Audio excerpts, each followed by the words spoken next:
So the Xiaomi Mi A1 Android One Edition sure is a lot to say, but this is quite the unique little device. Now, when I took it out the box, I was pretty impressed by its pretty solid build quality. And yes, it may look like a OnePlus 5T, which also, that looks like an iPhone, but regardless, there's only but so many ways you can design a phone nowadays, but overall, pretty impressed by this. And yes, it may have a little bit of bezel action going on here, but it's not horrible for $200, considering some flagships still support those. And we've got one of my favorite additions for this price range, USB Type-C. And that was one of the things, believe it or not, besides the Android One part, which gets you Oreo, that drew me to this device. I just felt like the fact that we finally got a manufacturer, and I've never owned a Xiaomi before, but we've got a manufacturer that's kind of implementing what all phones should have at this point instead of being cheap, like Motorola and apparently Huawei, because the SE has the micro USB as well, so it kind of drew me to it. I was like, maybe we're in for a little bit different experience. That, and you've got another unique feature, IR Blaster, another thing you just don't see for how much you pay. Now, this device isn't perfect, and we'll get to some other things a little later on about what I didn't like about it, but as far as for those who may be considering the SE over this, let's do that first. Well, the A1 does have the Type-C, which we went over already, IR Blaster, it's got Oreo already, and the latest security patch, which is only, from what I've seen, about a week to 2 weeks behind probably what Pixel phones are getting at this point. It does shoot in 4K, which admittedly I haven't really tested, but it has the ability. And if you like the fact that it's a 16:9 ratio phone, so your videos are all the proper sizes and not shrunk down. And with it being a 5.5-inch screen, it is pretty decent as far as one-handed use goes. I can make good with it. That's about as big as I can go on a one-handed device. Now some area, and it says it has fast charging, but with Oreo update, but it didn't really make a big difference in some of the other testing I've seen on this. Maybe shaved off 10 minutes, so it's not the fastest out there, but it gets the job done, of course. I charge my phone overnight, that's why I don't usually do those tests, and some say that's bad, but I don't care. The SE, though, probably some pretty important details that might make you want to buy that over this, and that's it has more LTE bands. So for most, you probably won't get full 4G in most places. I initially put my SIM in, saw 4G, was like, we're good to go. Drove a mile down the road, we're not good to go. Terrible speeds. So, and I'm on Cricket as it is, kind of pushes the limits of what's useful. If you're on Wi-Fi, obviously, most of the time, not going to be a big deal. Also, the SE comes with a USB charger instead of this fire hazard adapter here. Yeah, thanks for that. Do get a US warranty as well. Bigger screen, although with a different aspect ratio.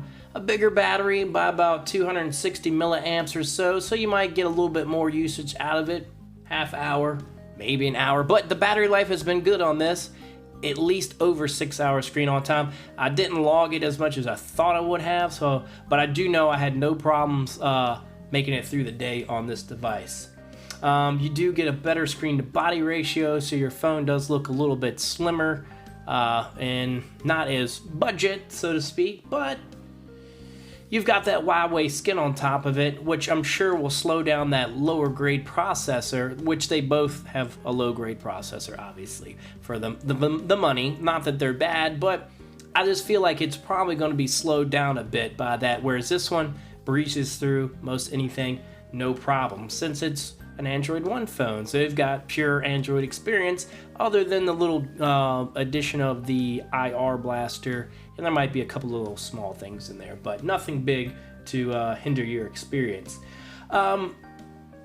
So yeah, that's the main differences. Now they do have some similarities. They don't have features, shall I say. Neither has NFC, water resistance, or wireless charging.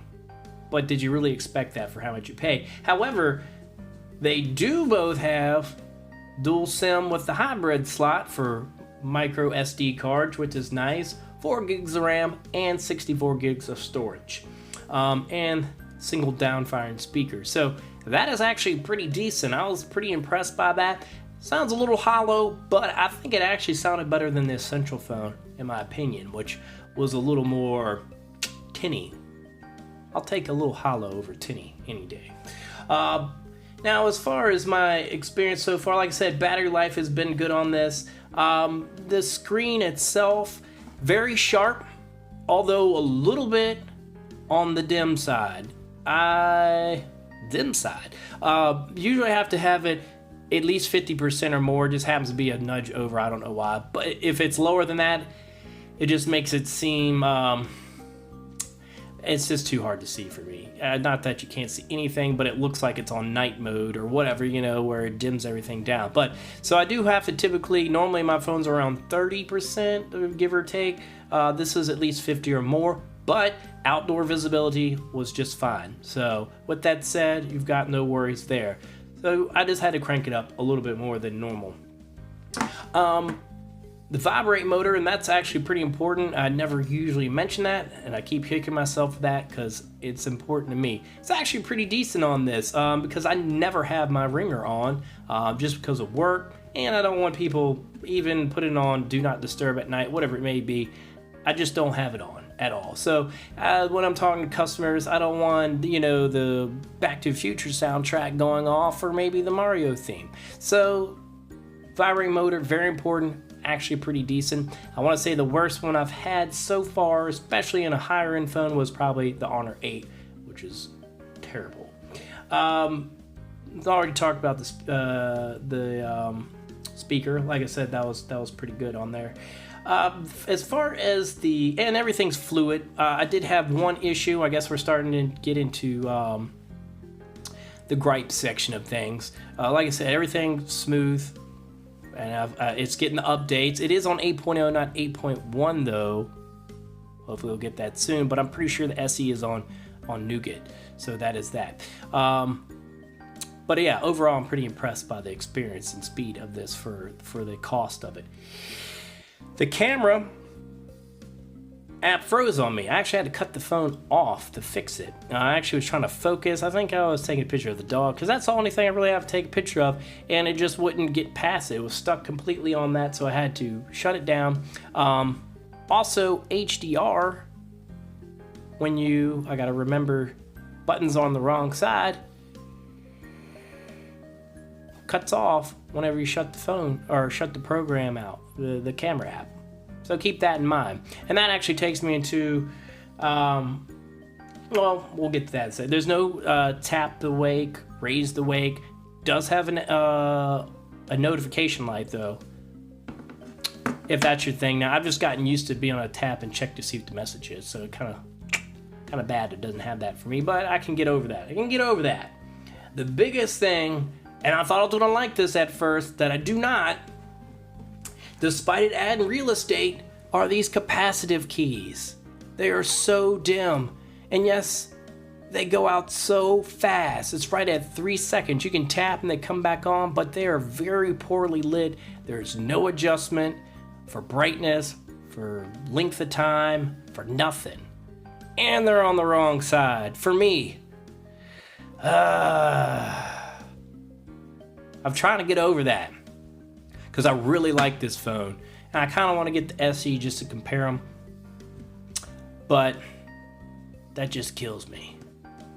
And I know that's being picky. But it is what it is. And if I didn't go over it already, I'm pretty sure I did. Camera on it is actually really good. Very good for its price. Even the field of depth, whatever you can call it, depth effect, worked pretty well. Unlike some of the other phones I've seen with dual cameras, just were garbage. And they're like, oh, put a different camera app on it. We're talking about out the box. That is actually a really good camera. Yeah, the front one's a little, gets a little soft. It makes you look like you got beauty mode all the time. For people like myself, that might not be a bad thing. But as far as the rear shooter, perfect, you know, it's good for social media. can throw in a few little tricks with the depth effect and be happy with that. So overall, pretty impressed with this phone. I would highly recommend it if you're not bothered by the fact no warranty, probably won't get 4G the majority of the time, and the capacitive buttons would be the other big complaint, at least for me. For some, the 4G is probably a deal breaker, but this is technically an import phone. But for $200, you've got an extra backup phone maybe, if you're that type of person. And that's kind of what I am. Later.